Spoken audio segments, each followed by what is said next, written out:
Politique encore en France, ces nouveaux propos provocateurs de Jean-François Copé, c'était ce vendredi soir lors d'un meeting à Draguignan, le premier de la campagne officielle pour la présidence de... En tant que musulman, devrais-je avoir une mitraillette, une femme voilée, faire l'aumône ou pratiquer le racket.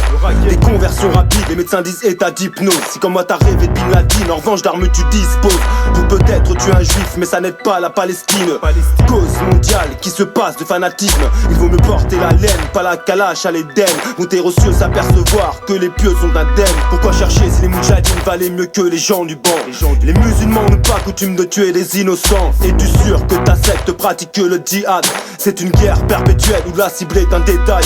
Où tu meurs avant le procès dans l'indifférence générale. Pour que la justice ne mette pas son nez dans la salade. Car y'a quelqu'un caméra, tu diras rien, tu mourras. On sait pourquoi faut le faire dans les hautes sphères de l'État. Père ou mère de famille rentrant du travail le soir, apprenant que leur fils s'est fait arracher son pain au chocolat à la sortie du collège par des voyous qui lui expliquent qu'on mange pas pendant le ramadan. Je m'appelle Abderrahman, tête d'Aleman. J'ai ressenti le salam par les yeux de l'imam. Tous les musulmans sont frères, mais quand je vois ceux qui pètent les plombs, shoot des gamins, plastique des caisses, je me dis c'est pas des façons de faire. Une guerre sainte, quand une est déclenchée, on s'y prend pas comme des peintres. Je ne sais même pas à qui en revient l'autorité, mais je crois que c'est à des gens qui ne font qu'une chose, hériter. J'aime bien ma vie tranquille et pas trop me faire fusiller. Abdel Selem m'a dit pour toi commence un djihad.